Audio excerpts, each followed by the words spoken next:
Setelah menempuh perjalanan sekitar 2 jam dari makam Sunan Muria, para jamaah tiba di makam Sunan Kalijogo pukul 11.30 menit. Nama kecil Sunan Kalijaga adalah Raden Mas Said. Menurut tradisi, beliau merupakan putra seorang adipati di Kadipaten Tuban.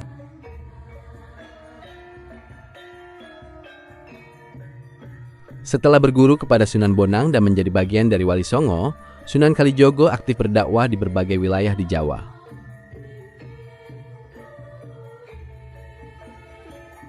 Ketika Kesultanan Demak berkembang pada akhir abad ke-15 hingga awal abad ke-16, beliau dipercaya menetap di Kadilangu.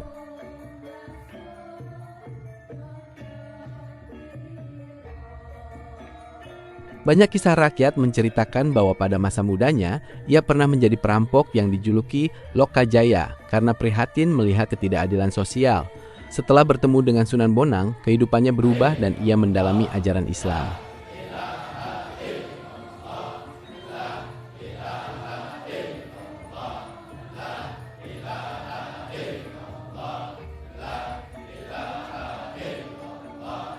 Dibandingkan wali lain, Sunan Kalijogo terkenal paling akomodatif terhadap budaya Jawa.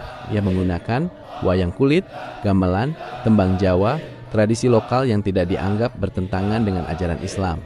Pendekatan ini dipuji karena efektif menyebarkan Islam secara damai.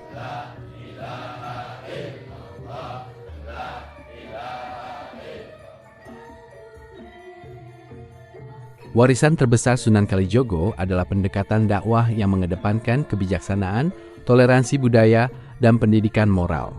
Cara beliau menyampaikan ajaran agama melalui seni dan budaya membuat pengaruhnya tetap terasa dalam kehidupan masyarakat Jawa hingga sekarang.